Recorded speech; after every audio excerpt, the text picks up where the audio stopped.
Olá, pessoal. Bem-vindos ao Preparação Trabalhista. Meu nome é Daniel Magalhães, eu sou auditor fiscal do trabalho. Estou aqui com o Matheus Viana, auditor fiscal do trabalho também do meu concurso.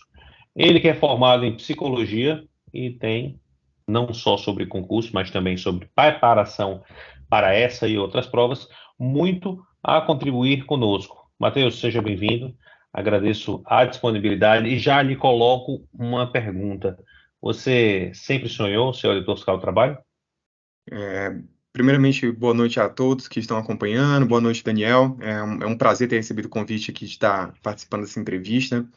E digo assim, sempre foi um sonho, né? Sempre não, mas foi um sonho que foi construído e pelo qual eu lutei de uma forma quase que obsessiva, na verdade, né? Porque eu nunca me imaginei concurseiro, né? Eu sou formado em psicologia, sempre trabalhei com psicologia na área social, então tinha uma visão bem idealista, né, de trabalho, de querer fazer um trabalho transformador, né, na perspectiva social, de direitos humanos. Trabalhei com psicologia social há bastante tempo, em comunidades vulneráveis e de baixo índice de desenvolvimento, né, na região metropolitana de Fortaleza, onde morava até então. E conheci a carreira, né, de auditor fiscal do trabalho, inclusive no prédio da superintendência do trabalho e emprego na época lá de Fortaleza, no evento que eu estava participando. Tive a oportunidade de escutar um pouco de uma palestra, ver uns cartazes, fui pesquisar na internet e decidi que queria ser auditor fiscal do trabalho. Entrei no mundo dos concursos zerado, psicólogo, né, vindo de uma perspectiva bastante acadêmica, e comecei a estudar para FT, né? Tanto que foi o meu primeiro concurso, né? E foi o único concurso que eu fiz. Foi a primeira prova que eu fiz. Eu nunca tinha feito outra prova. Pra você ter ideia de quanto eu estava focado para ser AFT, eu já estava com uns 2 anos de estudo, né? E assim, um ano e pouco realmente focado. E né, no começo a gente gasta muito tempo aprendendo a estudar, né, cara? Então, assim, você perde bastante tempo, ainda mais zerado. Há 10 anos atrás a gente já tinha material para concurso bom, mas não como é hoje, né? Hoje, cara, a coisa tá bem mastigada, bem direcionada para quem quer ser concurseiro, né? Naquele tempo não era tão assim, cometi muitos erros no começo da minha preparação, mas para você ter ideia, eu já estava com uns 2 anos de preparação. Saiu o concurso do TRT, né, do Ceará, na época, né, e assim, eu estava com uma bagagem trabalhista muito boa e tudo, e eu nem me inscrevi, né, falava assim, não vou nem me inscrever que eu não quero desviar meu foco, eu quero ser auditor fiscal do trabalho. É bonito contar essa história hoje, mas eu não sei se eu faria a mesma coisa, né, até porque o concurso, a gente sabe que tem uma série de variáveis envolvidas, né, às vezes o fato de você estar preparado não vai te garantir uma aprovação de cara. Isso podia ter acontecido comigo. Para quem conhece a história do concurso de 2013, sabe que a nossa discursiva foi uma prova muito, entre grandes aspas, peculiar. Né? Eu considero que não foi uma boa prova, no sentido de seleção, não foi uma prova que mais justa, né? Não foi uma prova que selecionou os melhores, no final das contas. Acredito que todos aqueles 300 que fizeram aquela prova discursiva mereciam estar aqui no meu lugar e no seu lugar da mesma forma que nós estamos. Assim, não vejo que seja um grande diferencial em termos de capacidade, né? E poderia não ter passado, né? Então é uma história bonita de eu contar agora, de persistência, né? De ter gostado bastante, mas hoje, quando eu olho para trás, assim, eu vejo que na perspectiva objetiva e racional, eu não sei se foi a melhor das escolhas, não, né? Ainda bem que deu tudo certo, né? Tá. Você fala que a sua preparação foi obsessiva. Ela era assim, na quantidade de tempo, na profundidade do conteúdo, no quanto você abria mão de outras coisas, porque as pessoas aqui elas gostam de saber nos mínimos detalhes, né? Então, como é que você estruturava essa preparação para que o Matheus, com os olhos de 2023, veja que aquele estudo de 2012, por exemplo, foi um estudo assim, digamos, all-in. Eu era muito focado, né? Inicialmente eu trabalhava 20 horas, né? Trabalhava no turno da manhã como psicólogo na prefeitura. E comecei estudando no turno da tarde, eu estudava só o turno da tarde e o sábado, então não tinha uma carga horária muito alta, não. E foi um momento de descobrir mesmo, assim, né? Eu tinha uma preparação bem peculiar, nunca gostei muito de videoaula, eu sempre gostei de estudar por livro mesmo, era livro de gostar de livro físico mesmo, então e eu simplesmente peguei referência, naquele tempo era o fórum, né? O fórum dos concurseiros e tal.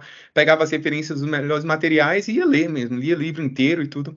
um estudo assim, com muito pouco direcionamento e muito pouca estratégia, né? E eu vejo assim, que a falta de estratégia comprometeu, inclusive, meu resultado em algumas disciplinas. A gente já pode até comentar um pouco disso mais para frente. E logo depois eu tive a oportunidade, né, e reconheço que foi um baita privilégio, né, porque a grande maioria, inclusive dos nossos colegas, não tem esse privilégio, né. Eu tive o privilégio de me dedicar 100%, né, integralmente ao concurso, né.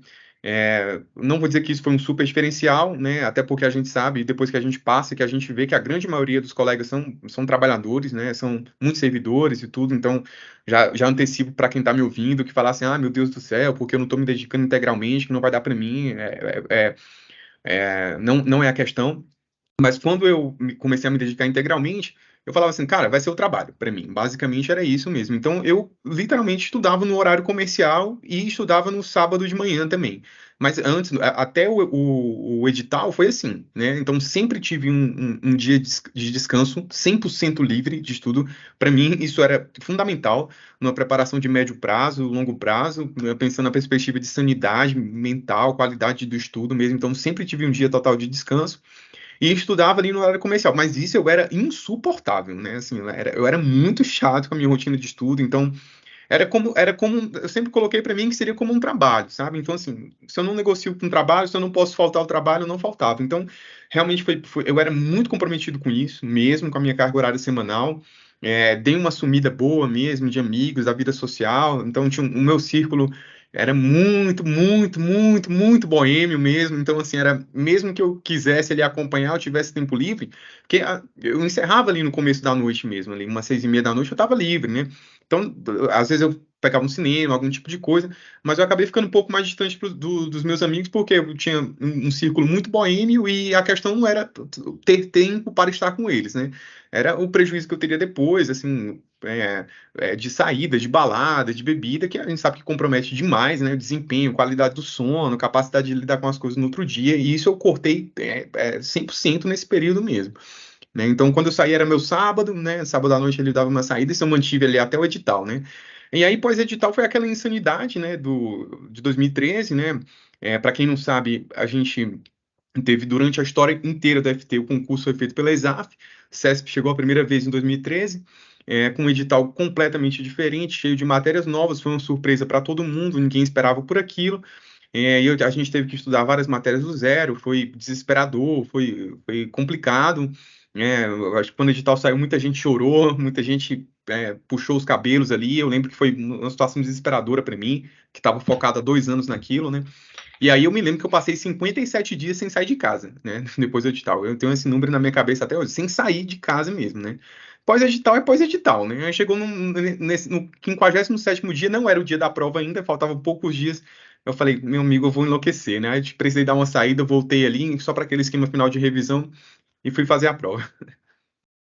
Me fala uma coisa, a sua rotina, pré-edital, eu posso concluir que eram aproximadamente 40 horas.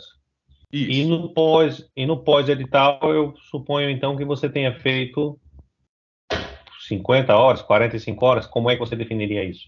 Eu acho que eu cheguei numas 50 horas ou mais mesmo no pós-edital. Assim, algo que, repito, algo que eu não faria, né, se não fosse a situação específica e peculiar do concurso de 2013, certo, gente? Então, sim, a gente teve eu me preparei durante 2 anos ali em formar uma base forte ali nas matérias principais. Eu estava bem nas matérias principais.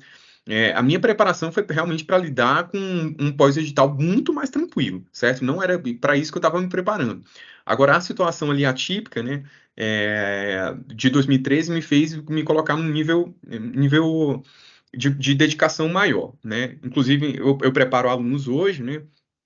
A gente não sabe o que virá, né, para o próximo edital. A gente tem muitas desconfianças, muitas apostas, muitas convicções internas, mas exatamente o que vai acontecer ninguém sabe. E eu tenho recomendado para os meus alunos, aqueles que têm disponibilidade, né, de agendar férias, isso é uma coisa que a gente tem que começar a pensar de agora, que já pensem nas suas férias aí para o pós-edital, né? Estou recomendando quem tem dias de férias para marcar em janeiro e fevereiro, eu acho que faz uma diferença muito grande. Porque por mais que a gente tenha as nossas convicções aí sobre a prova e sobre o que possa acontecer e nossa análise de cenário, assim, não acredito que vamos ter uma surpresa como 2013, né? Mas surpresas sempre podem acontecer e a verdade é que tem sido uma constância no mundo dos concursos ultimamente, né? A gente tem tido muitas surpresas em provas, matérias inesperadas, então uma dica que eu dou, né, que deixo para o pessoal, quem tem tempo, quem tem capacidade de agendar férias aí para pensar no pós-edital, pode ser uma aposta muito boa. Voltando a falar um pouco sobre a sua formação. A sua formação em psicologia, e a grande parte das pessoas não é formada em direito e pensam que o direito é uma formação essencial. A sua formação em psicologia pesou negativamente para você Não, prestar esse concurso? não, de forma alguma, no início você pensa que você está largando atrás por não ser formado em direito, né? E depois quando você entra no mundo dos concursos, você percebe que direito para concurso não é direito de academia e de faculdade, e que os dois são estudos muito diferentes, né? Muito diferentes mesmo. E isso é uma coisa que você só vai perceber quando você está dentro do mundo dos concursos. Inclusive, dependendo de como você conduziu a sua vida acadêmica no direito, ali você pode até ter algum tipo de prejuízo. Qual o prejuízo maior que eu vejo, às vezes, em alguns colegas que vêm do direito e entram no mundo dos concursos, né? A falsa percepção de que dominam algumas matérias, de que dominam alguns assuntos, porque eu trabalhei com isso, fiz estágio nisso, tive orientação com um professor que é referência nessa área, e às vezes a pessoa tem um olhar muito voltado ali para a parte de doutrina, de jurisprudência ou para a prática jurídica, e não entende que a dinâmica, né, de estudo para concurso é específica, né? Então, assim, concurso, gente, o concurso avalia a capacidade de você ser um bom concurseiro. Essa é a verdade, né? Não de você ser um grande entendido ou um expert em nenhuma dessas matérias. Isso é a verdade. Então, no começo eu pensei que estava largando atrás, então me dediquei bastante para o direito no começo. Me lembro que naquela época peguei Pedro Lenza, livrão inteiro mesmo, era o direito administrativo esquematizado, eram bíblias, e eu peguei assim, não vou nem fazer avaliação não, vou estudar tudo, e lia o livro de cabo a rabo mesmo, né, encarei jurisprudência e tudo nessa perspectiva. E foi com o tempo depois que o meu estudo foi evoluindo para algo mais direcionado para a realidade mesmo do mundo dos concursos. Então, deixa essa mensagem, inclusive, quem está pensando em FT, que está se preparando, que é de outras áreas, né, que está achando assim, mas eu já estou saindo atrás, não está saindo atrás, né? E para FT muito menos, né? Que a gente tem o número de disciplinas é grande, são disciplinas diferenciadas, né? Então o direito até tem, digamos, proporcionalmente até menos relevância se a gente for comparar com alguns outros concursos, né? Então não vejo problema nenhum se isso você que está ouvindo a gente acha que isso vai ser um problema para você, porque você está partindo atrás, com certeza não, certo? Com certeza não. Você, então, nesse pré-edital, você cometeu esses erros. Pegou materiais muito densos, materiais não focados, e no pós-edital você consertou esses erros? Consertei parte deles, né? Consertei parte deles, sim. E alguns ainda eu não consegui consertar, tive erros na prova. Eu vou dar um exemplo para ti, falando de exemplo bem prático, que é impressionante, né? Eu tinha deixado direito previdenciário para estudar no pós-edital, certo? Eu tinha segurado, isso foi uma análise minha à época, eu falei assim, poxa, direito previdenciário é uma matéria bem objetiva, né? Um foco bem maior na lei seca, uma matéria que tem muita coisa para ser decorada, então eu entendia que é uma matéria que tem um baixo perfil de fixação, né? Se você começa a estudar, você vai entender os princípios e tudo, mas se você não tá lendo e fazendo questões, cara, 45, 60 dias, você vai esquecer muita coisa, né, em termos de prazos, a parte objetiva. E em função dessa análise, sabendo que se eu estudasse 8.212, 8.213 e os princípios constitucionais ali relacionados à área de seguridade social, eu sabia que eu ia estar bem, né, para responder uma prova de direito previdenciário. Eu deixei para o pós-edital. E aí veio aquela bomba de 2013, né? E aí eu tive que, do zero, estudar contabilidade, auditoria, administração financeira e orçamentária e a porcaria do previdenciário que eu tinha deixado de lado, né?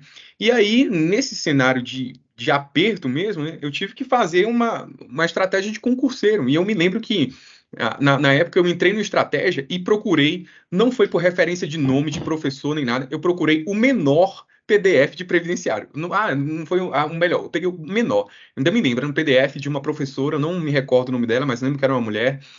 E o PDF tinha 5 aulas, contando com a aula 00, certo? Tinha 5 aulas. Eu só estudei esse PDF. Eu não tive tempo nem de pegar a lei seca, foi só esse PDF. E Eu, aí? e eu consegui fechar a previdenciária, né? Eu consegui fechar a prova de previdenciária pelo perfil da disciplina. E até hoje eu lembro que peguei Pedro Lenza, reli mais de uma vez o livro inteiro e errei questões de constitucional e errei questões de administrativo.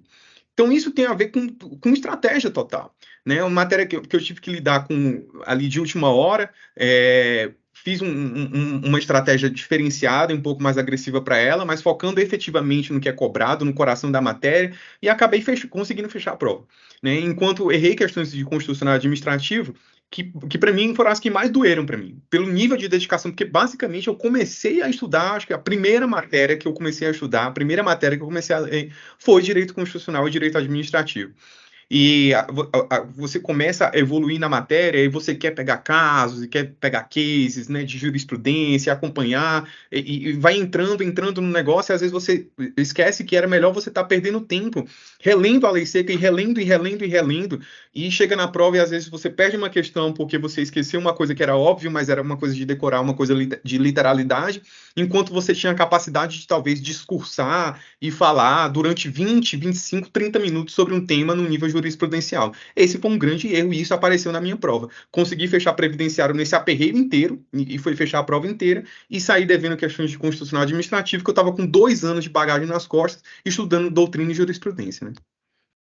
Você lia muita lei seca e fazia muita questão? Não. Isso foi um erro grande. No começo, eu me afastei bastante de questões, né? Tem algumas pessoas que não gostavam tanto.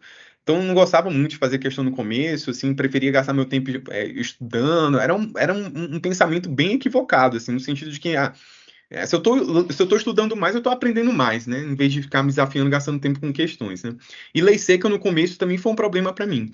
Então foi mais nesse período aí já de pós-autorização e na véspera do edital, né, que esse clique deu para mim, que eu realmente reverti minha preparação para focar em questões e principalmente em focar em lei seca. E esse desespero, né, que o edital de 2013 nos trouxe, ele acabou sendo benéfico para mim em relação a isso.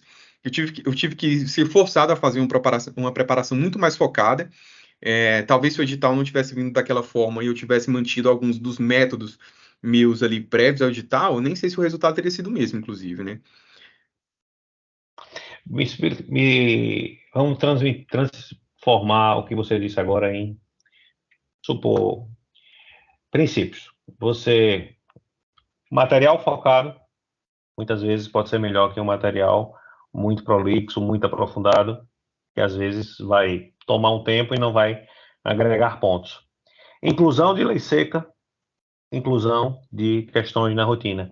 Aí eu lhe pergunto, com as pessoas que fazem mentoria com você, você tem proposto isso? Como é que você adapta ao caso concreto das pessoas essa realidade de Mateus Coxeiro que você viveu em face do que a pessoa tem para fazer com o tempo dela? O que eu tenho feito, né? Isso em termos de princípios de estratégia de preparação para o concurso, né, de FT 2024, especificamente levando em consideração todo o cenário. Primeiro, buscar uma preparação muito focada, né? A gente tem um grande debate, eu acho que a grande questão nesse momento é saber o que é que vai cair nessa prova, o que é que pode ou não pode vir nesse edital. Eu já conversei com você, com vários outros colegas, né, colegas de trabalho, colegas que trabalham no mundo dos concursos e não. Eu vejo que assim, tá todo mundo muito alinhado, pensando coisas muito parecidas. Há uma expectativa, geral e uma aposta que eu quero muito que aconteça, né, mas não sei se necessariamente vai vir nesse jeito, e isso é algo que a gente pode falar mais para frente. Mas, assim, há uma aposta de que esse concurso vai ser finalmente o concurso com perfil AFT, né? Então, acho que essa é a grande expectativa. Não, vamos ter um concurso com cara de AFT, focado para AFT, então existe essa expectativa, mas por enquanto é só uma expectativa. E eu levo essa questão de expectativa muito a sério nos planejamentos com os meus alunos. Então, em termos de estratégia, roteiros direcionados, inclusive a gente trabalha, Daniel, levando em consideração mapas de relevância, né, que são feitos para cada disciplina em função da incidência, né, de assuntos específicos, né, nas provas aí das grandes bancas, especialmente CESP e FGV, nos anos mais recentes. Então, inclusive, isso vai ser determinante no que pode ou não aparecer no roteiro do aluno e no que ele vai priorizar em termos de carga horária para ele, certo? Inclusive, o que está sendo efetivamente cobrado ou não. Então, a gente focar com bastante intensidade naquilo que eu estou chamando do núcleo duro do concurso, que eu acho que é aquilo que a gente já tem meio que convicção que é certo, que efetivamente vai cair. Então, eu acho que não há dúvida que a gente vai ter direito constitucional, direito administrativo, direitos humanos, né? Do outro lado, direito do trabalho, segurança e saúde do trabalho, né? Como disciplinas que com certeza são muito fortes. Junto disso, português e raciocínio lógico, que são disciplinas muito importantes e que muita gente tem uma tendência a negligenciar. Se você somar esse núcleo aí dessas 7 disciplinas, eu acho que mesmo com eventuais surpresas, a gente deve estar falando talvez de 60%, 65% da nota da prova objetiva. E a gente está falando de um conjunto de disciplinas aí que provavelmente a gente não tenha muita dúvida. O foco nesse momento, né, do meu trabalho com os meus alunos é tentar evoluir ao máximo possível nesse núcleo duro até dezembro, até o edital.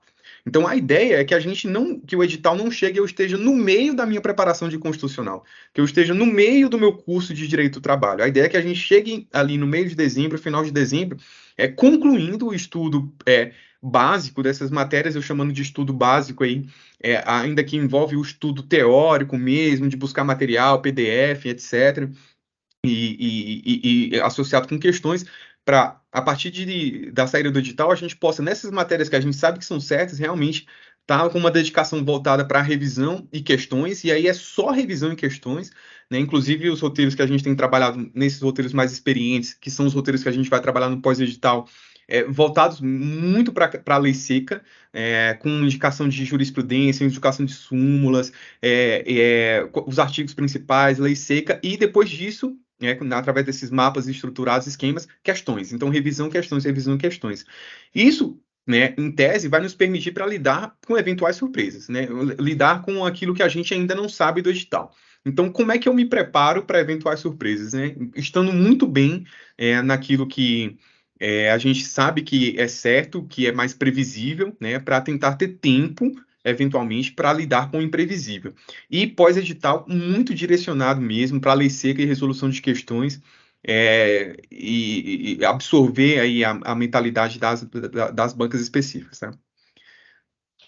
Perfeito. O seu posicionamento, ele mais converge do que diverge do posicionamento de todos que passaram por aqui, Miron, Ricardo Rezende, Laporte, Ingrid e tantos outros. Discursivas. Você estudou em 2013 simultaneamente? Estudaria agora? Você faria o que com relação a esse tipo de abordagem? Meus alunos vieram me perguntar, eu não estudarei discursivas agora, certo? Com uma única exceção, um caso bem pontual. Eu não recomendei meus alunos a estudarem discursivas agora. Não tenho, acho que, nenhum aluno que... eu faria essa recomendação se alguém estivesse muito avançado, certo? E eu já antecipo que eu não tenho nenhum aluno que está nesse nível, certo? Nenhum mesmo. Todos eles ainda estão com muito trabalho para fazer. Eu não recomendo esse estudo nesse momento. Eu acho que isso é uma coisa que a gente pode deixar para o pós-edital e por uma avaliação muito simples, tá? Se você pegar as provas discursivas anteriores, se você pegar, por exemplo, inclusive a prova discursiva de 2013, as pessoas não foram reprovadas porque elas não sabiam construir um parecer de segurança e saúde. Ou então porque era um texto técnico de parecer e aí o meu texto foi opinativo, dissertativo. As reprovações não foram essas. As reprovações foram porque as pessoas não sabiam conteúdo. Né? Inclusive, o principal, que foi a questão que devastou ali a maior parte dos colegas, foi uma súmula específica de direito administrativo, né, relativa à conversão de pecúnia de férias não gozadas de servidor público. Então, não foi a questão de saber ou não saber construir um parecer de SST. Não foi isso. Né? Então, assim, eu acho que a melhor preparação para a discursiva, nesse momento, é estar pronto, né, é evoluir nas matérias básicas, é conhecer bem o direito, buscar um nível mais profundo, né, e principalmente em direito do trabalho, direito constitucional e direito administrativo, a gente evoluir ao máximo possível na parte básica dessas matérias, concluir o cronograma básico dessas matérias para partir para uma dinâmica mais experiente, mais focada na lei seca, e aí já entrando com jurisprudência também, nessas 3 matérias, que é muito importante, um trabalho forte de questões. E recomendaria alguma coisa para a discursiva se fosse uma pessoa que tivesse muita dificuldade em escrever, muita dificuldade em produzir um texto coerente e coeso, né? A pessoa que tem dificuldade com redação, certo? Apesar de que acho até difícil alguém que tenha tanta dificuldade assim tá pensando em concorrer para um cargo desse nível de auditor fiscal do trabalho, que é um cargo difícil e puxado, e não consigo imaginar alguém que seja incapaz, né, de produzir uma redação coerente, esteja efetivamente brigando e se colocando, né, como possibilidade de passar no concurso desse nível. Mas nesse momento não seria minha preocupação. Eu começaria a me preocupar com isso no pós-edital, né? Mas uma das preocupações imediatas, antes propriamente da escrita, eu repito, a menos que seja um que tenha realmente dificuldade em escrever, seria realmente me dedicar à leitura de jurisprudência, certo? E eu não estou falando de doutrina, estou falando de leitura de jurisprudência em direito do trabalho, em direito constitucional e em direito administrativo. Isso é preparação para discursivo. Perfeito. O que o Matheus está dizendo é um posicionamento, tá? Nem ele, nem eu, nem ninguém é dono da razão. E, evidentemente, cada qual pode tomar das nossas lições a lição que entender mais adequada e seguir o seu caminho de forma mais assertiva possível. Porque as pessoas vão dizer aqui embaixo, nos comentários, e convido você a voltar para olhar os comentários, elas vão dizer, não, mas eu estou fazendo isso, isso, isso. E assim, a gente só vai saber as estratégias que deram certo realmente com o tempo. Matheus, as pessoas que têm menos tempo de estudo que você tinha, e eu era um desses, eu estudava aí 25 horas semanais no pré-edital, depois estudava 35 horas semanais no pós-edital. Na sua leitura, como é que essas pessoas poderiam melhor dividir o seu tempo? Eu acho que o principal é desenho de estratégia mesmo. O que eu tentaria fazer é o seguinte: pegar minha carga horária, dividir o principal da carga horária nessas 7 grandes grupos, né, que eu falei de disciplinas, que eu estou chamando aqui de núcleo duro dessas matérias, e para aquilo que sobrasse, aquilo que é incerto ainda, que é aposta, eu faria uma avaliação dessas disciplinas em diversos contextos, né, levando em consideração, inclusive, a minha bagagem, se você tem experiência, facilidade pessoal, por exemplo, tem gente que vai ter mais facilidade para compreender uma matéria de texto, né, mais voltada para o direito, tem gente que vai ter mais facilidade com exatas, em algo mais desse tipo, e o inverso, né, pode acontecer também, então isso tem que levar em consideração. Mas uma das coisas que eu levaria em consideração, e que eu levo bastante no, no planejamento dos meus alunos, e inclusive, assim, isso foi a lição que eu acho que a prova de Direito Previdenciário de 2013 me deixou, foi assim, qual é o perfil dessa matéria em relação à capacidade dessa matéria ser encaixada num pós-edital e eu conseguir ganhar pontos nessa matéria. Eu acho que essa é uma questão muito importante, né? Porque às vezes a gente fica muito preocupado assim, essa matéria vai cair? Né? Essa matéria vai cair, né, no concurso? O que é que você acha, se ela é importante ou não?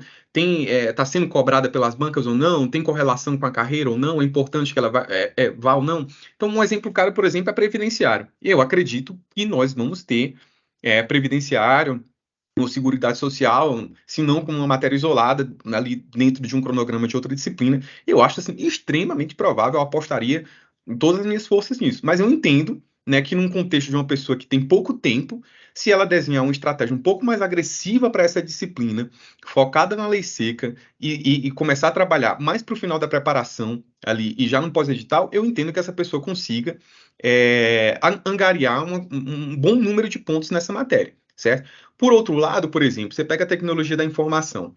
Tecnologia da informação, eu acho, é uma realidade que está assim, praticamente em todos os concursos, né, atuais, está caindo bastante, é um indicativo do mundo do trabalho como um todo, faz parte da nossa vida, é uma aposta. A gente não tem isso nos editais anteriores de FT, mas todos os cursos, né, têm cursos específicos de tecnologia da informação, e eu entendo que TI tem um perfil inverso, né? Então, assim, embora a gente não saiba e exatamente, até mesmo se TI vai cair ou não, apesar de que pessoalmente para mim é uma aposta muito forte, eu acredito que venha mesmo. A gente não sabe exatamente como vai vir, né, se vai vir no nível absurdo que foi a prova, né, de tecnologia de informação da Receita Federal da FGV, ou se a gente vai ter algo mais tranquilo, que seria a minha aposta pessoal, ali algo parecido com noções de análise de dados, que caiu para auditor do TCDF em prova do CESP, edital de tem uns 20, 25 dias, a gente não sabe. Só que essa matéria, cara, ela não tem perfil pós-edital de forma alguma, né? Se você deixar a TI para o pós-edital, você vai se embananar lindamente. A capacidade de você, num pós-edital, desenhar uma estratégia para a tecnologia da informação, para angariar pontos ali mínimos, né, que num somatório geral façam com que a sua nota cresça um pouco, é bem complicada. Então, essa matéria é uma matéria que eu tenho dado importância para ela por conta desse perfil.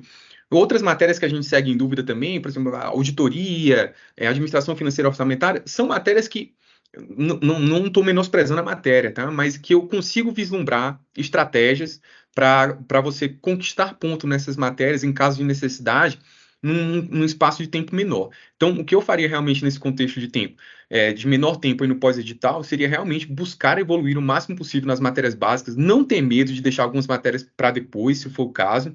Não adianta, num cronograma de 25 horas, eu falei para todos os meus alunos, se você tem 25 horas, você vai correr riscos. Você tem que fazer escolhas, certo? Assim, não dá para você estudar o edital de 2013 inteiro, né? Não dá. E por que seria só o edital de 2013 a sua referência? Vamos pegar o 2013 mais 2010, então, e somar, já que você não quer correr risco nenhum? É inviável, não tem como, é humanamente impossível. Então, você vai ter que fazer escolhas inteligentes. Eu acredito que essas escolhas têm que ser focadas naquilo que a gente considera que é muito mais provável de estar aparecendo na prova, mas eu acho que a gente tem que fazer uma leitura de cenário, inclusive das suas capacidades. Por exemplo, gente que tem muita dificuldade com exatas, né? Talvez não seja, apesar do cenário ser incerto, talvez não seja tão interessante a gente deixar a economia do trabalho tão lá para frente, assim.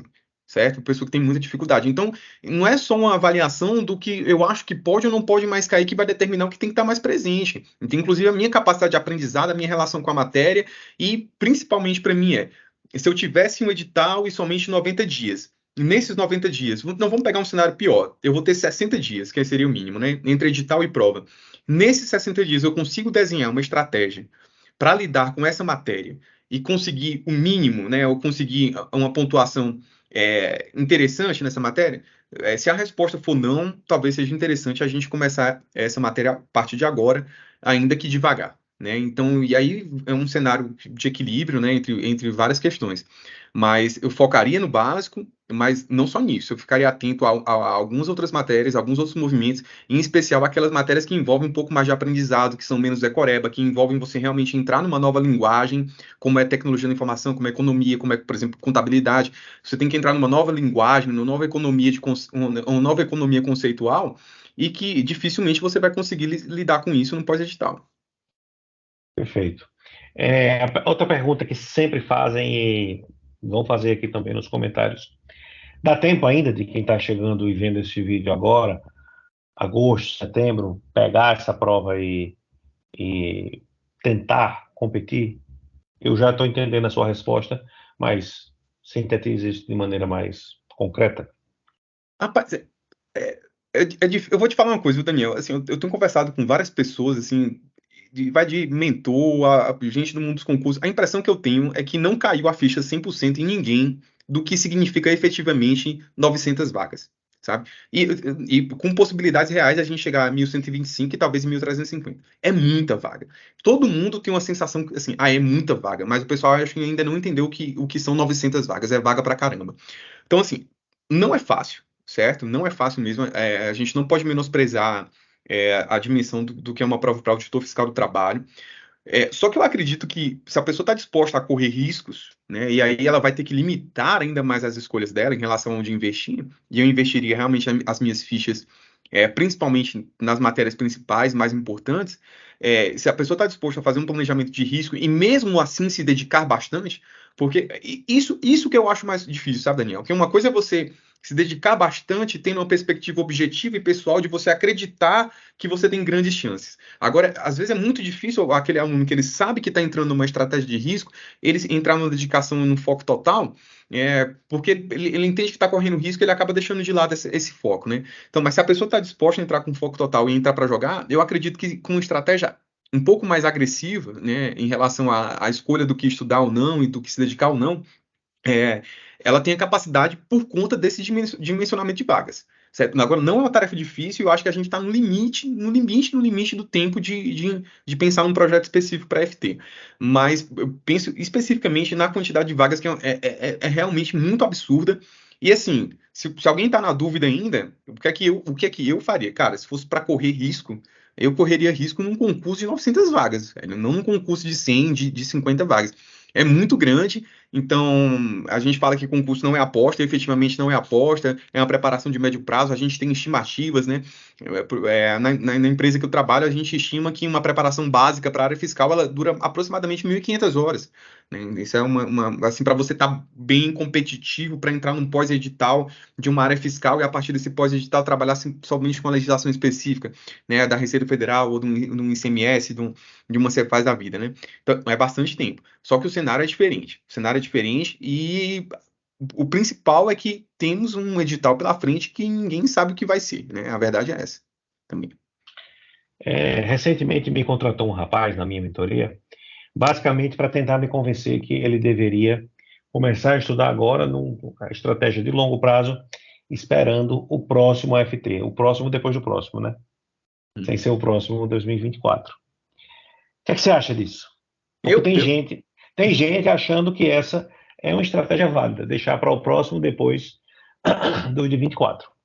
eu não faria isso. Eu entraria com tudo mesmo, eu entraria com tudo para esse, certo? Tentaria. Você não vai perder essa bagagem, sabe, cara? Eu acho que o estudo realmente é algo que não se perde. Quando eu olho para trás, sabe, e vejo o tempo que eu me dediquei exclusivamente e as outros projetos que eu teria tocado e pensado, eu não sei se foi uma boa escolha, né? Então, quem fez isso em 2013, a gente sabe que a gente se preparou e a expectativa era que, não, 3 anos vai ter próxima prova, né? E esses 3 anos viraram 10 anos, né?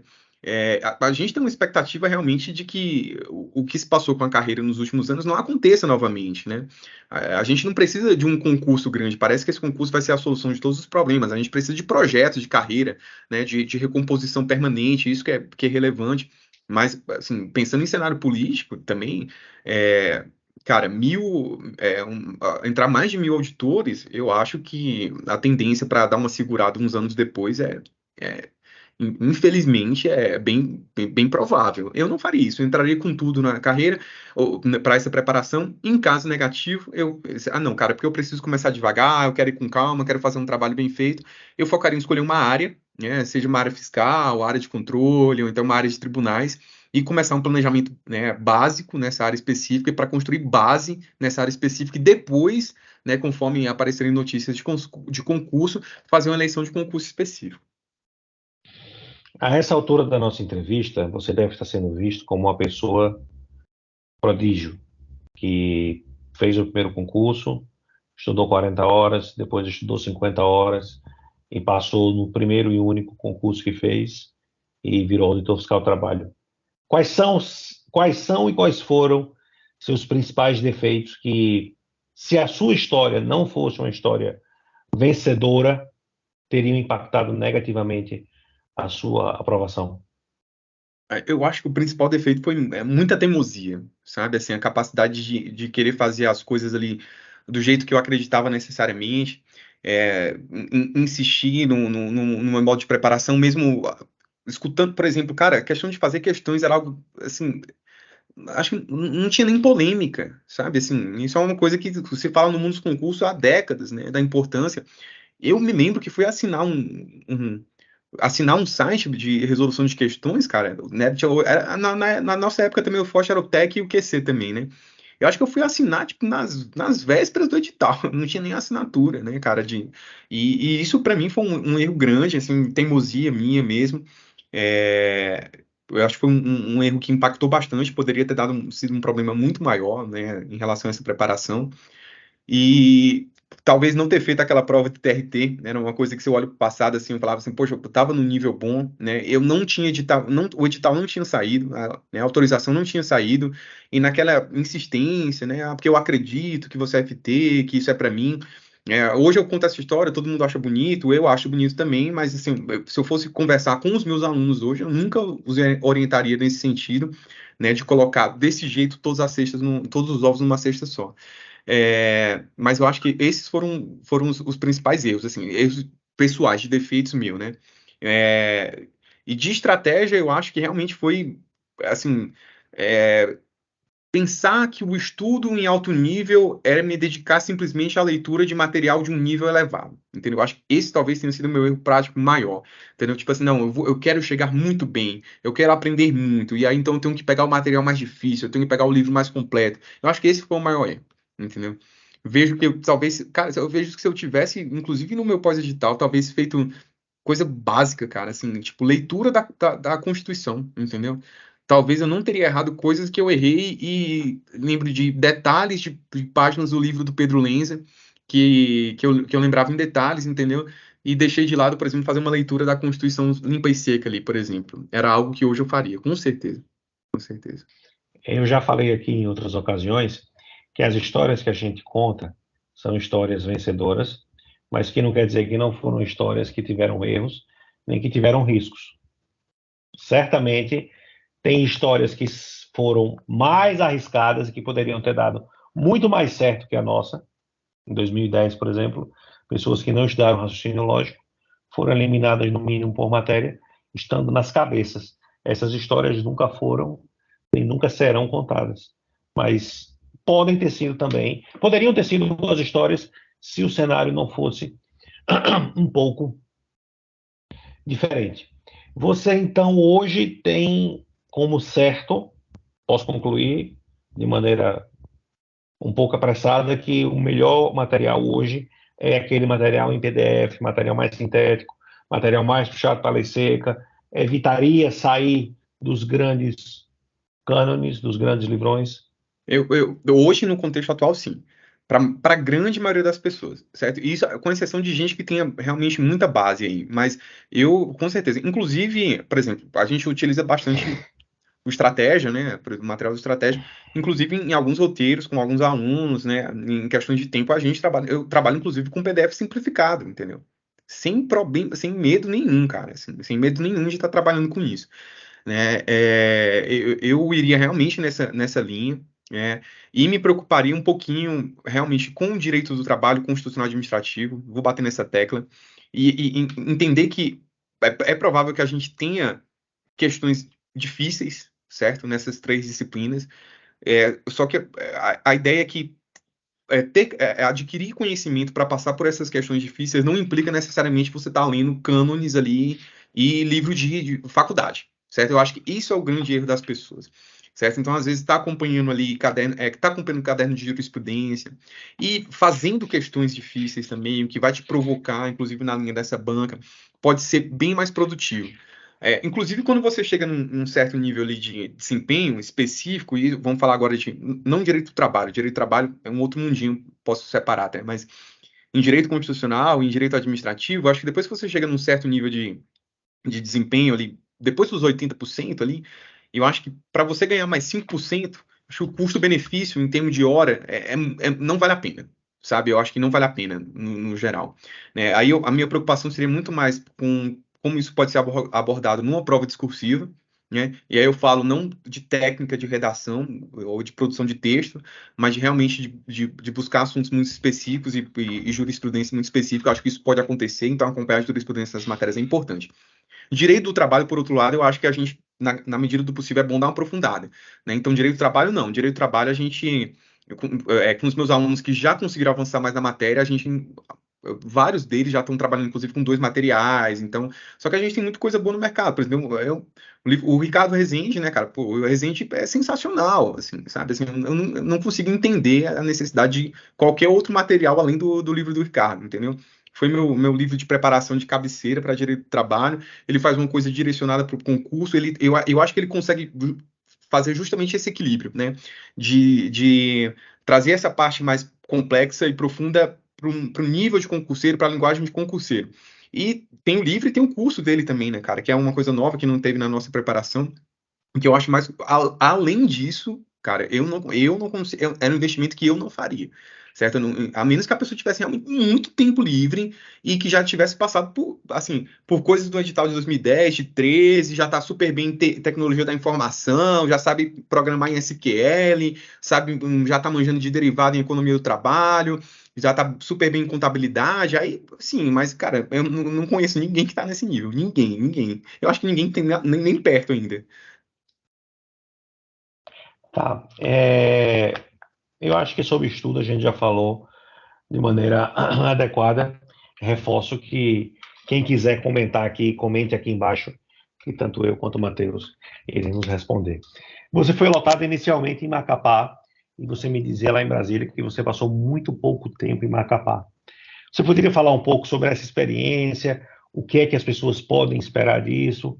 Não que a sua história ela venha se repetir, mas para ilustrar como é possível, na nossa carreira, transitar entre várias dimensões da carreira, tanto externa quanto interna, planejamento, execução, grupos móveis, regionais.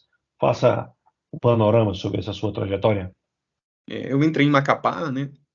Nosso curso de formação foi um curso bem longo, né? A gente foi concluir praticamente em agosto de 2014. A gente tomou posse 31 de março de 2014 e a gente foi terminar o curso já no final de agosto, né?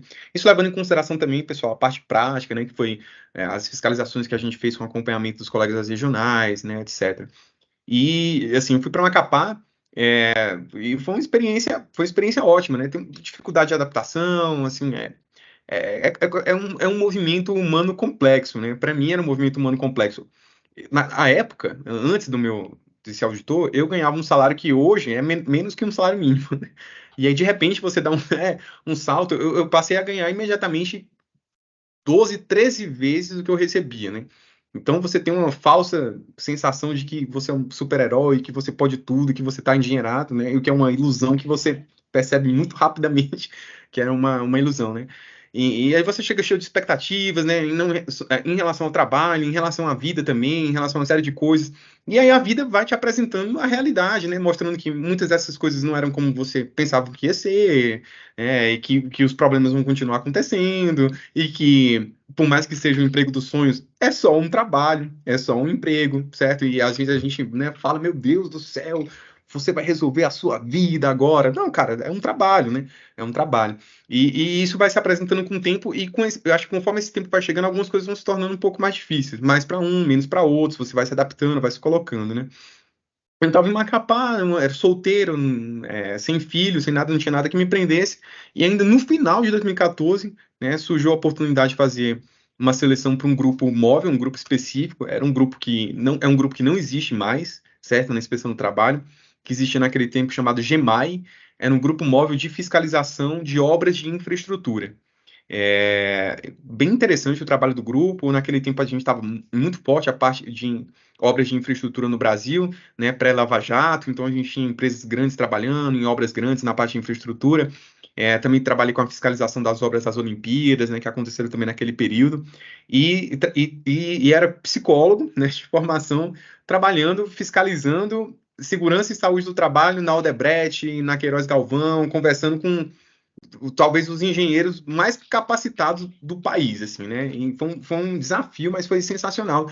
Fazia parte dos critérios de seleção do GEMAI, né, desse grupo móvel à época, que eu acho bem interessante, que não fosse todo mundo engenheiro, né? Eles queriam realmente pessoas ali de outras, da engenharia, era meio que um meio a meio, eles chamavam objetivamente pessoas que não eram engenheiro para participar do GEMAI, era um critério, né, de trabalho, e foi uma escola de aprendizado gigantesca, assim, numa rotina muito cansativa, né?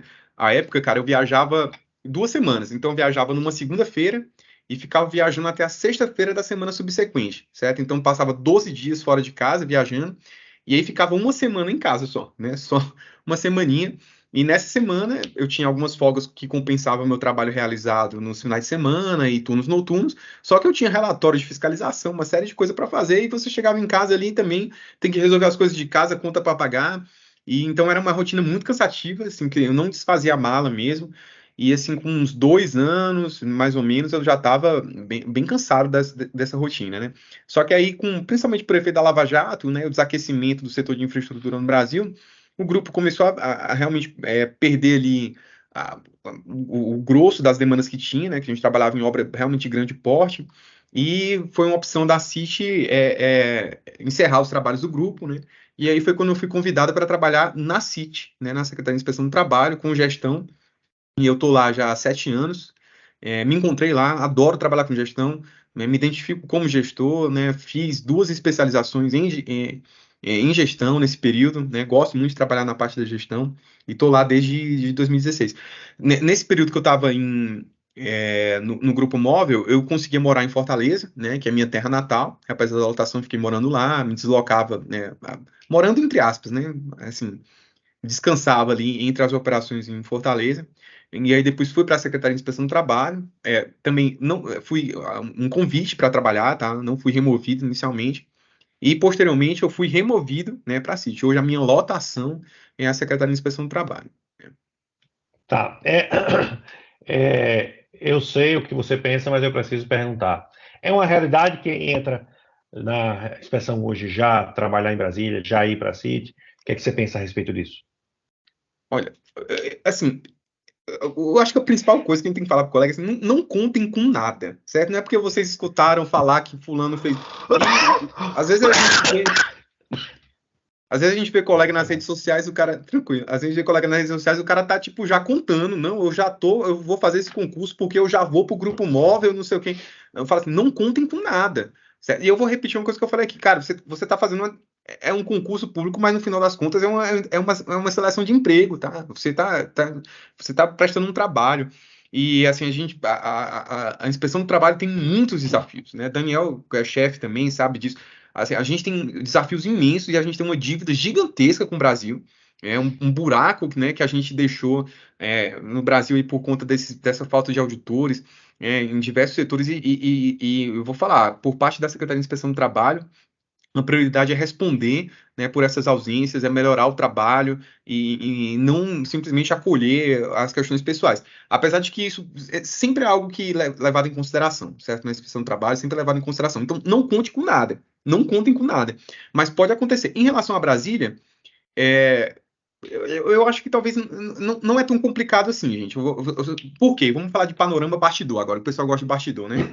É, assim, Adora. o pessoal adora um bastidor, né? Então, o que aconteceu, gente? Em 2013, a gente passou no concurso, né? Eu e o Daniel passamos, né? 2014 a gente tomou posse, e a promessa era que ia ter concurso em 3 anos, gente. Então, todo mundo estava esperando ser removido em 3 anos, mas assim, efetivamente.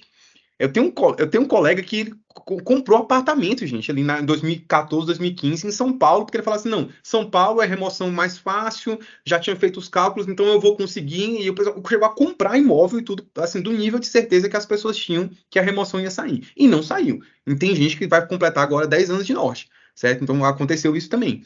Então, aí ficou nessa expectativa. O que aconteceu? Essa galera do nosso concurso foi cansando, né? Que o pessoal foi tentando se posicionar em outros locais. E um deles que virou abrigo foi a própria CIT. Então, hoje, na Secretaria de Inspeção do Trabalho, nós temos muitos auditores do nosso concurso, né? São os auditores novatos aí, novatos que têm 10 anos de casa. A gente tem muita gente desse concurso. E eu acredito que muitas dessas pessoas vão deixar a CIT com o concurso de remoção, certo? E a CIT tem uma demanda grande de trabalho, mesmo com o quadro atual, assim, cara, é uma insanidade trabalhar ali, porque tem uma demanda de trabalho muito alta, é realmente muito trabalho. E é provável que a gente tenha um impacto importante, né, na CIT com a saída de colegas, principalmente de colegas que são do nosso concurso, né, do concurso de 2013, e que eventualmente vão pedir remoção nesse concurso de remoção. Então, não acredito que seja tão improvável não conseguir algo aí, né, na gestão logo de cara, não. Não considero que seja tão improvável, não. Mas, mais uma vez, eu falo, não contem com nada, não. Se preparem para pior. Se você passar em último lugar, você vai deixar de assumir, por acaso? Então, se a resposta for sim, eu acho que reveja suas escolhas, reveja seus conceitos aí, né?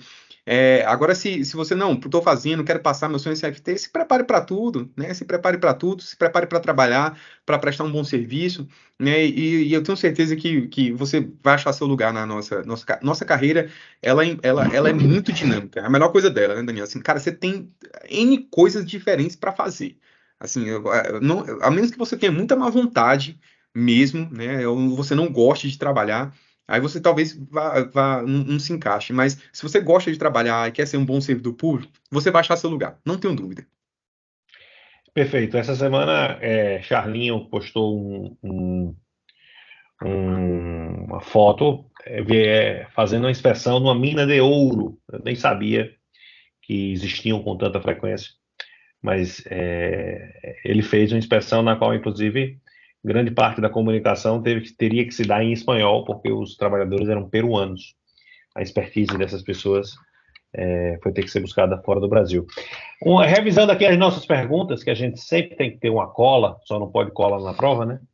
Eu vi aqui uma pergunta que não lhe fiz. Estudar saúde e segurança no trabalho. Porque estudar direito ou matérias de humanas, para quem é de psicologia, talvez não tenha tanta complicação. E estudar saúde e segurança no trabalho. Como é que foi o seu início? Como é que foi a dificuldade inicial? O que é que você acha que deu certo? O que é que você acha que se deu errado? Que deu errado nesse estudo? Porque esse, para o pessoal de humanas, tem sido, na minha leitura, o grande bicho-papão, pelo menos aquele temor inicial. Cara, pra mim foi traumatizante, né? Porque o que foi que eu fiz? Eu peguei todas as NRs, imprimi e encadernei, né? Limpo e seco ali e comecei a ler. Então, assim, cara, foi traumatizante, né? E foi bem traumatizante mesmo. Demorei bastante para pegar. Depois, mais pra frente, de ter forçado a barra mesmo, isso é do meu perfil, eu vou aprender isso aqui, que querendo ou não, eu fui buscar outros materiais. Eu me lembro que, à época, eu comprei o livro do Flávio Nunes, né? Já tinha livro na época do nosso concurso e tudo, e me ajudou bastante. O que é que eu recomendo hoje, né, para os meus alunos, que é que eu trabalho hoje? Começar por um material, certo? Por um curso mesmo. Então, se você nunca pegou, começar por um curso, e a gente tem muito material no mercado bom, certo? Tem um materialzinho do Charles Comiron, que é excelente. Flávio também tem um curso bom, tem a nossa colega Orcades, certo? Então, assim, não vai, o melhor curso. E outra coisa, gente, parar com esse negócio, o melhor curso, o top dos tops. Isso é um negócio complicado, tá, gente? Assim, é um erro muito.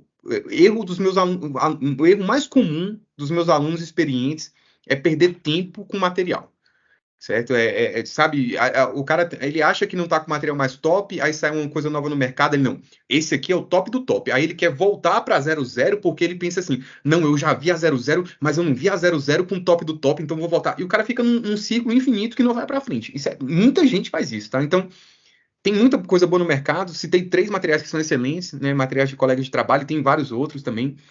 Então, assim, eu começaria com um curso mesmo, ou PDF, pode ser videoaula, né, para te dar base, né, principalmente base nas NRs básicas, para você entrar nessa linguagem, para você compreender os conceitos principais mesmo, tentar fazer esse curso. E dependendo do cronograma de liberação do curso, né, porque tem muitos cursos que o pessoal está soltando ainda, o Charles é um que está soltando, o Orcades também está soltando. Aí eu faria, depois, conforme eu fosse evoluindo no curso, aí depois das matérias que eu já concluí no curso, aí eu partiria para a lei seca mesmo. Né? Aí eu partiria para a leitura da NR, já depois com a base formada, de ter visto uma videoaula, de ter pegado um PDF, retornar para as NRs. E mais, tentar se programar, né, na sua estruturação de estudos para passar pelas NRs, principalmente pelas NRs principais, as mais importantes, para passar por ela mais de 2 vezes. Tá? Assim, realmente tem que ter um ciclo ali de passagem, não só de revisão. Mais uma vez, você não vai aprender NR com a primeira leitura, não vai, esquece. Não vai. E nem provavelmente com a segunda. Então, eu recomendaria realmente isso. Pegar um curso de base, depois partir para a lei seca e tentar esquematizar para que até próximo do digital, quem sabe, você conseguir aí duas passagens, pelo menos, de lei seca nas NRs principais. Mas eu começaria, para quem não tem base, realmente, buscar um curso vai ajudar demais. Partir direto para elas, cara, pode ser traumatizante. Perfeito. Voltei ainda um pouco gripado daquela estada em Brasília, mas me recuperando. Uma última pergunta. Você acha que existe, essa pergunta vale 1 milhão, você acha que existe um concurseiro com perfil de auditor? Concurseiro com perfil de auditor fiscal do trabalho, ou você está falando perfil de trabalho, não para Não, passar no perfil de concurso? passar, porque as pessoas falam, eu estou vindo, por exemplo, você vê o cru do zero, passou. Eu já vinha de outro concurso de FT, tinha gente que estava já em outra carreira trabalhista, cada qual tem uma história. Mas 900 vagas chamam e chamaram um sem número de pessoas que hoje engrossam as fileiras, pessoas que eu vou dizer aqui de alguns casos que prestavam tribunal, prestavam Uhum. carreira policial, prestavam procuradorias, pessoal que perdeu infelizmente, na magistratura e na Procuradoria do Trabalho. Essas pessoas, você acha que você espremendo aí, você consegue encontrar um perfil de concurseiro ideal para a FT? Ou como é que você, se não encontrasse, formaria esse perfil, assim, hipoteticamente, traçando quem seria esse cara, essa persona, esse arquétipo de quem pudesse ser o cara ideal para passar nessa prova? Eu acho que não tem perfil, eu vou tentar explicar por que que eu acho que não tem perfil. Assim, e infelizmente, porque deveríamos ter, né? Eu acho que assim, minha referência de concurso, por exemplo, é que o Instituto Rio Branco faz com a diplomacia, né? Você tem um projeto de concurso. Eu não preciso esperar o edital para saber o que vai cair na prova, do que precisa ser cobrado. Né? Se eu não me engano, não conheço em detalhes, sabe? Porque eu nunca trabalhei com isso, mas eu acho que o pessoal tem até bibliografia, né? Ali dentro do projeto, da estrutura do curso. Isso é um projeto, né? Inclusive, eles têm periodicidade de contratação também, né? O concurso deles é fixo, né? Então, Quase que isso você anual, tem. né? Exatamente. Então, você tem um projeto ali, você sabe que você vai estudar, e a pessoa assume um projeto de vida que não é uma loteria insana como é a nossa, como foi a dos colegas que, depois da prova de 2013, decidiram começar a estudar num projeto de médio prazo para conseguir uma prova em 2, 3 anos. Então, isso é um cenário ideal. O que a gente tem hoje é o exato oposto disso, né? Isso é uma coisa que eu tenho conversado com meus alunos, inclusive. Qual é a referência que você tem do concurso FT? Qual é a referência? Eu tenho a referência de uma prova que tem 10 anos, né, feita pela CESP, que foi considerada, que foi uma prova atípica, fora da curva, em alguns elementos considerado, inclusive, entre aspas, um fracasso de gestão. Eu considero um erro brutal, assim, num concurso executivo a gente não ter cadastro de reserva, certo? Assim, não é para ser assim, gente, não é para ser assim. E antes da prova de 2013, eu tenho uma série de provas de uma banca que foi, inclusive, extinta, certo? Então, assim, qual é a referência que você tem especificamente para FT? É uma coisa que eu debato muito com meus alunos. Inclusive, chega aluno para mim, Daniel, com questões assim. Eu não quero estudar esse assunto aqui porque ele não tem nada a ver com a carreira, certo? Então, eu não quero estudar esse assunto aqui porque ele não estava necessariamente nesse edital. Qual é a tua referência específica, né? Então, assim, eu acho que pensando em perfil de prova, eu acho que a gente leva em consideração sim o edital de 2013, mas não como a minha última referência. Eu levo em consideração sim essa bagagem desse histórico passado de exato, mas não como referência. Mas eu preciso olhar, né, para o que as bancas estão fazendo, inclusive especificamente na área fiscal. Eu não tenho dúvida, né, que se for CESP ou for FGV, né, que são dois grandes concorrentes, muita coisa vai ser alinhada. Não estou dizendo que vai ser uma prova como 2013, porque eu não acredito que ela vá vir naquele nível, naqueles termos, tá? Mas muita coisa de referência vai ser do que essas bancas construem para provas de auditor fiscal, porque elas fazem esse tipo de prova. Então, tem uma referência também do que essas bancas vêm fazendo ultimamente, é importante. Então, em alguns aspectos, um concurseiro, por exemplo, com uma boa base de fisco, ele pode se beneficiar se ele fizer escolhas, se ele fizer boas escolhas. Eu acho que um concurseiro fiscal bom, que está vindo da área do fisco bom, com uma boa preparação, ele pode chegar para essa prova para brigar se ele realmente escolher se dedicar ali para essas matérias que ele não tem tanta expertise e tudo. Só que num contexto geral, eu acho que inclusive quem chega de outras áreas e tudo, tem a mesma capacidade. Quem está vindo de carreira jurídica, de magistratura, aí vai ter que fazer o inverso, vai ter que ficar atento para aquelas matérias que estão fora da realidade do mundinho dele, e não desprezar. Né, e não desprezar. Então, não vejo um perfil específico, e acima de tudo, pelo seguinte: a gente não sabe como vai ser esse edital, sabe? Isso é uma coisa que eu tenho trazido muito para os meus alunos, assim, sabe, cara? Assim, de conversar, eu converso com eles, assim, das coisas que eu acredito, né? Do que a gente pensa, do que é melhor para a carreira, por conta do cenário. Só que a gente não sabe efetivamente o que vai vir. Então, a gente é bombardeado com notícias, né? Isso não muda, né? Nosso tempo foi assim do mesmo jeito. Toda semana é uma ultra novidade que vai mudar tudo radicalmente, né? Então a gente teve agora o concurso unificado. Aí semana passada o pessoal estava O que é que falando você do acha artigo. desse, o que é que você acha desse concurso unificado? Eu vou, Aproveitando. eu vou falar, vou falar. A gente teve o concurso unificado. Há 10 dias atrás estava todo mundo falando do artigo do nosso colega Marcelo Ferreira. Então, assim, toda semana tem uma nova bomba explodindo e o pessoal pergunta: vou ter que mudar tudo da minha preparação, vou ter que mudar tudo da minha preparação. Então, assim, a gente não sabe efetivamente como esse o que é que vai aparecer nesse edital. Algumas coisas me preocupam um pouco, sabe, Daniel? Assim, eu tenho uma expectativa, concordo com os colegas que acreditam que esse concurso ele vai ser um concurso mais perfil de FT, porque 2013 eu acho que foi esse grande problema, né? Assim, ter uma prova que seja mais cara de FT, mais focada nas nossas matérias é, é, é, mais ligadas ao cargo. Só que eu acho que um problema grande que a gente tem, cara, é um telefone sem fio grande em Brasília. E isso me preocupa, né? Qual é o telefone sem fio grande em Brasília? A gente tem o MGI agora, né? O MGI não estava na história, no passado. Assim, a expectativa é que eles façam um trabalho, e a expectativa é positiva em relação a isso, que eles façam um trabalho bem profissional nessa seara. Só que a gente tem, dentro do próprio Ministério do Trabalho, uma dificuldade grande, para quem não conhece, e essa é coisa de bastidor interno do Ministério do Trabalho, assim, a CIT é uma secretaria de um ministério, e o ministério tem alguns órgãos ali que eles estão ali ao lado do gabinete do ministro, que em tese eles perpassam todas as secretarias. E a CIT tem iniciativas que são próprias porque é uma carreira diferenciada, né, que deveria ser, deixou de ser subsecretaria para voltar a ser secretaria, mas que deveria ser de fato uma secretaria especial, como é a Receita, né? Então a gente tem questões delicadas, por exemplo, a CIT tem uma ENIT, né, a Escola de Inspeção. E isso já gerou vários desgastes, e até hoje gera de ciúmes e outros tipos de coisas com o setor de RH e de gestão de pessoas do Ministério do Trabalho. Porque os auditores querem ser melhores, os auditores querem ser diferenciados. Então, não pense que isso pega no concurso também. Então, beleza, eu vou ter a CIT pensando no concurso, vai elaborar um projeto básico, acho que o pessoal vai fazer um trabalho excelente, eu acho que vai ser na linha do que todo mundo acredita, só que isso vai passar por muita gente ainda, e isso me preocupa, né? Então, desse telefone sem fio, né, que sai da CIT, vai passar por algumas estruturas do próprio Ministério do Trabalho, depois vai chegar no MGI, e aí também tem a questão e como a banca vai absorver e lidar com isso.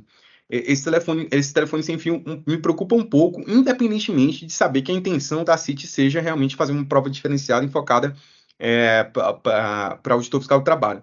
Então, nessa perspectiva de não saber o que é edital vir, pode ser que depois que ele sai, ele beneficie um tipo de estudante que hoje a gente não consegue vislumbrar, né? Que a gente não consegue se vislumbrar. Mas se eu fosse deixar uma dica para o pessoal, assim, tentem se preparar para surpresas, tá? Assim, não sei de nada, tá, gente? Assim, porque você acha que vai acontecer isso? Não, mas tentem se preparar para surpresas, tentem se preparar para possibilidades de coisas que você acredita e que todo mundo diz que acha que não vai cair, mas que possa aparecer. Leve isso em consideração no seu planejamento, mas não tenha medo de fazer escolhas também. Então, é isso. Acredito que a gente não tem perfil, pode ser que, dependendo de como esse edital venha, a gente tem um perfil. Eu espero mesmo que. Assim, eu tô meio preocupado, cara. Eu espero que as pessoas sejam prudentes aí, porque é um exemplo bem, assim, bem prático. Se a gente tem uma prova parecida como foi a prova da Receita, a gente não tem 1.350 aprovados, cara. Não tem. Não vai ter. Né? E, assim, é um fato, né? E, assim, eu não sei como é que vai ser o processo do governo convencer as bancas a fazerem dizer que é um concurso para auditor fiscal do trabalho, mas ao mesmo tempo que a gente tem uma necessidade de recompor a nossa força de trabalho de uma forma tão importante, né? E não contem com nada. Não contem com nada, exatamente. Não contem com nada, não contem com cargo, não venham me procurar depois. Não façam comentários aí no YouTube. Matheus, guarda uma vaguinha para mim. Lá, o pessoal sabe que eu trabalho na Detrai, no Grupo Móvel, né? Vai ter seleção para o Grupo Móvel. Não contem com nada, se preparem para todos os cenários. Mas a carreira é excepcional. A carreira é apaixonante, de verdade mesmo. Estou há 10 anos aqui, a gente se estressa, se cansa de certas coisas, mas ela é realmente apaixonante. É apaixonante. Eu acho que você ter a capacidade de transformar a realidade social na sua frente, né, de imediato, e ver isso, né, em qualquer área que você trabalha, seja no trabalho escravo, ou trabalhando com segurança e saúde, você chegar numa obra, você vê os trabalhadores correndo risco ali de vida, de acidente, e você tomar uma série de decisões e no outro dia as coisas estarem diferentes para aqueles trabalhadores, você vê isso efetivamente, cara, é gratificante demais. Demais. Você tem uma história que você, assim, lembre, que tenha despertado a sua curiosidade para ilustrar essa vivência? Cara, tem várias, né? Eu tenho várias. Assim, eu vou falar uma de quando eu era bem, bem novo mesmo, né? Foi meu primeiro. Eu estava em Macapá ainda. Foi minha primeira análise de acidente, né? De trabalho, assim. E, cara, me marcou. Você falou, eu lembrei direto dela. Isso vai fazer 10 anos, né? A minha primeira análise de acidente era um menino, né? Porque ele tinha 18 anos. Era o primeiro emprego dele e ele estava numa obra de construção civil simplona, simplinha. E eu nunca vou esquecer, né, dessa proteção. Fiz vários autos e várias interdições na minha vida depois por conta desse episódio. era uma betoneira, né? E tava uma betoneira que não tinha proteção física na cremalheira da betoneira. E é uma coisa que você vê com certa regularidade, assim. É até difícil você encontrar uma betoneira certinha, com a proteção da cremalheira e tudo, né? E em tese você fala assim, isso não tem tanto risco assim, que exagero, exigir ou interditar uma betoneira, porque eu fiz termo de interdição de betoneira, né? Fiz várias vezes isso, inclusive. Mas esse cara eles estavam fazendo carregamento, né, de cimento na betoneira com um carrinho de mão, né? O processo de trabalho também estava inadequado, né? Enfim. E nesse ele caiu, no que ele foi cair, ele fez aquele movimento de buscar apoio, alguma coisa, colocou a mão na betoneira para segurar, a mão foi na cremalheira, a mão direita, né? E ele perdeu 4 dedos da mão direita. E ele tinha 18 anos, né? E eu fui entrevistá-lo, né, na casa dele, na época, né, fazer entrevista com ele. E me lembro de ver ele na cama e ver esse menino, assim, arrasado, sabe, cara? Não tinha mais brilho no olho, sabe, cara? De um menino, cara, né? E eu lembro, me lembrava com 18 anos as preocupações que eu tinha, as bobagens que eu fazia. E no primeiro emprego ali, para ajudar a família, sair com esse nível de incapacidade, né, cara? E foi algo que me tocou bastante mesmo, e que eu nunca esqueci. Apesar de estar no trabalho escravo, né, mas hoje foi algo que eu nunca esqueci, cara. Assim, acho que pela simplicidade, né, do fato dessa proteçãozinha da cremalheira, né, efetivamente o que é que a gente pode mudar, cara, quando a gente faz o nosso trabalho bem feito, né? Histórias como essa a gente encontra na rotina da fiscalização com uma frequência quase que semanal. É só a gente ir à rua que vai encontrar.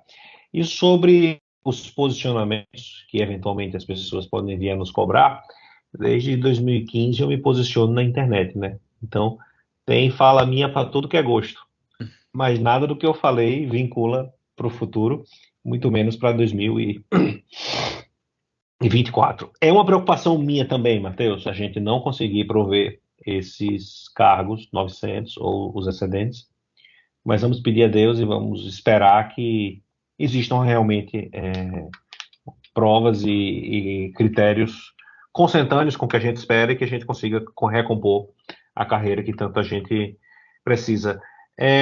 Fale suas redes sociais, que você não falou, a gente foi evoluindo e não falou nada sobre isso. Eu vou falar das minhas redes sociais. Antes disso, eu só queria dizer que a minha expectativa, Daniel, eu posso deixar algumas pessoas preocupadas, né? A minha expectativa é muito positiva, certo, gente? Com esse concurso, é muito, muito positiva. E eu quero deixar uma coisa bem clara para você que está se preparando. Como isso afeta a minha preparação? Em nada, em absolutamente nada. Nem essa preocupação que eu falei das aprovações, nem MGI, nem nada. Nem notícia de concurso unificado, nada.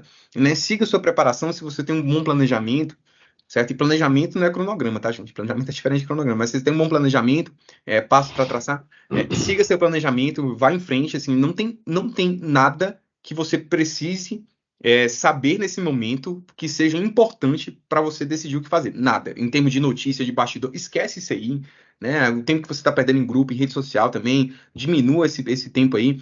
Foca realmente em estudar e trabalhar, porque quando for algo realmente importante para a sua preparação, não se preocupe que você vai saber. Você não precisa garimpar, gente. Tem jornalista hoje, que eu preciso garimpar porque eu vou entrar no grupinho que tem fulano, que sabe, que conhece esse crânio. Gente, não existe isso, certo? Não existe isso.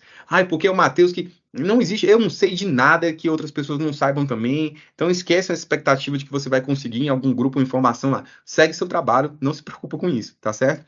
Eu vou falar um pouco das minhas redes sociais, eu vou passar minha rede profissional. Eu trabalho para a LS Concurso, sou orientador na LS Concurso, estou em diversos alunos com mentoria para FT, né, bem feliz com o planejamento que eu tenho realizado com os meus alunos. Eu tenho recebido feedbacks muito positivos do trabalho que tenho desempenhado com eles. Então, vou deixar meu Instagram, Matheus Viana, Matheus com TH, Viana normalzinho, sem letra dupla, sem nada, apesar de ser cearense, mateusviana.ls concursos. Então, vocês podem entrar lá, de vez em quando eu estou postando algumas coisas sobre concurso, preciso melhorar lá, ainda me falta um pouco a vocação de blogueiro, sabe, Daniel? Infelizmente, eu vim de outra geração, né? Tenho um pouco de dificuldade ainda de alimentar lá, mas, inclusive, ainda estou com a agenda aberta, certo? Quem tiver interesse em trabalhar com a parte de mentoria, que acho interessante a minha forma de pensar, porque, como o Daniel falou, tem várias formas de pensar, tenho vários colegas trabalhando, e não tenho desrecomendação de ninguém, assim, cara, acho que todo mundo trabalha de forma sensacional, e ninguém nessa altura tem capacidade de dizer que está fazendo um trabalho melhor que ninguém, né? Isso vai ser só bem no futuro. Então, mas estou com a minha agenda aberta ainda, se você acha que se identificou com a minha forma de pensar, ou com as coisas que eu coloquei, quiser bater um papo, pode entrar no Instagram da LS Concursos, né? E buscar mais informações. Você consegue agendar, inclusive, uma entrevista comigo. A gente pode bater um papo e conversar. A entrevista lá é gratuita. E a gente pode conversar um pouquinho. Ainda estou com algumas vagas em abertas, mas isso não deve ficar assim por muito tempo, né? Porque eu já estou pensando em fechar a agenda, tá? Perfeito, é isso aí. Cada qual encontra um perfil de professor, de orientador, com o qual se dá melhor. Se você achou que o Matheus tem esse perfil, pode procurá-lo. E registro, Matheus, que essa foi a entrevista mais longa dessas recentes que eu fiz aqui. Ou seja, tinha papo e tinha conteúdo para a gente evoluir. Só agradecer a sua disponibilidade. Se quiser voltar para contar causos, você junta aí uns 3 ou 4, coisa rápida, uns 15 ou 20 minutos, porque isso as pessoas se interessam bastante e termina sendo também um combustível para elas estudarem um pouco mais. Deixe o seu recado, o seu alô final, e com isso estamos encerrados. Eu quero, assim, para quem não sabe, a minha esposa tá estudando também para FT, né? Então, assim, eu tô me sentindo meu concurseiro um pouquinho, né? Mas me ativou, me lembrou o que é que acordar cedo aqui, a dedicação dela, o sofrimento que é. E isso foi muito benéfico para o meu trabalho como mentor, sabe, Daniel? Porque eu acho que tipo, a capacidade de me colocar no lugar mesmo, de lembrar do lugar que a gente estava, né? De sair ali da postura, só da postura de autoridade e você lembrar, né? Do lugar que você estava. Então, o que eu queria falar para quem está assistindo e para quem está estudando, né? Para quem está estudando, pode ser que sirva para você, pode ser que seja aleatório, mas eu tive muitos alunos na semana passada, Daniel, que passaram por muitas dificuldades pessoais, sabe? Cara, saúde, eu tive 2 alunos que foram internadas, tive um aluno que a mãe teve um problema de saúde, precisou fazer uma cirurgia de última hora, ele perdeu uma semana inteira de estudo. E todo mundo entrou em contato comigo e mandaram áudios desesperados, desassolados, ansiosos e achando que estava tudo perdido porque perdeu 3 dias e a preparação estava perdida porque todos os concorrentes dele estão à frente dele, e estava todo mundo estudando, e nas redes sociais parece que todo mundo estuda 70 horas por semana, né? Então, e no nosso tempo era assim também, tá? Você entrava nos fóruns dos concurseiros ali, você se sentia o pior lixo do mundo, porque você achava que todo mundo era gênio e tudo, e eu acho que a gente ainda tem um pouquinho disso nas redes sociais hoje, né? Mas o que eu queria falar para você é que talvez teve um momento difícil essa semana, ou na semana passada, que se enrolou com os estudos, que começou uma disciplina nova e está enrolada, que teve um desempenho não tão interessante, que passou por um problema no trabalho. Eu falo assim, cara, a vida não para, tá? E da mesma forma que a vida não para você, ela não para para o seu concorrente, tá bom? Então, você passa por dificuldade, o seu concorrente passa por dificuldade, todo mundo passa por dificuldade, a vida é assim, e não espere um momento perfeito para começar a estudar. Isso é um erro da gente. É a mesma coisa de você esperar a segunda-feira para começar a dieta, né? Se você fez a besteira na sexta-feira, você começa a dieta no sábado, né? Ah, agora vamos até o domingo. Não, então, não espere o momento perfeito. Geralmente ele nunca chega porque a vida sempre continua, né? Ainda mais a gente quem tem trabalho, tem filho, cara, não vai vir momento perfeito. Não vai ter momento perfeito. E da mesma forma que você tem dificuldade, seu concorrente também tem. Não tem ninguém especial, certo? Não tem ninguém. Deve ter desses 900, talvez tem uns 10 aí, né, atípicos, né? Cara, mas eu falo, até o nosso concurso, que foram só 100 vagas, que foi considerado um concurso muito difícil, a gente sabe, né, Daniel? Somos colegas, pessoas absolutamente ordinárias, assim, somos pessoas absolutamente ordinárias, e são essas pessoas que passam, no final das contas, não é quem tem a vida perfeita para estudar. É aquela pessoa que vai encarar esses momentos, mas na hora de levantar, levanta e faz o trabalho de forma constante. É a constância, a constância. Então, passou por uma semana ruim, cara, levanta a cabeça, começa de novo, pega o livro amanhã cedo e volta para estudar. Não acabou, não é o fim do mundo e tenha constância, certo? Quem passa nesse concurso não é nenhum alien. O pessoal fala que o nosso concurso foi da NASA, não tem nada de NASA, não tem nada de excepcional. Somos pessoas ordinárias que foram insistentes e tiveram a sorte de fazer boas escolhas. Só isso. É isso aí. Assine embaixo. Se ainda não for inscrito, inscreva-se no Preparação Trabalhista. Um grande abraço e até mais. Abraço, pessoal.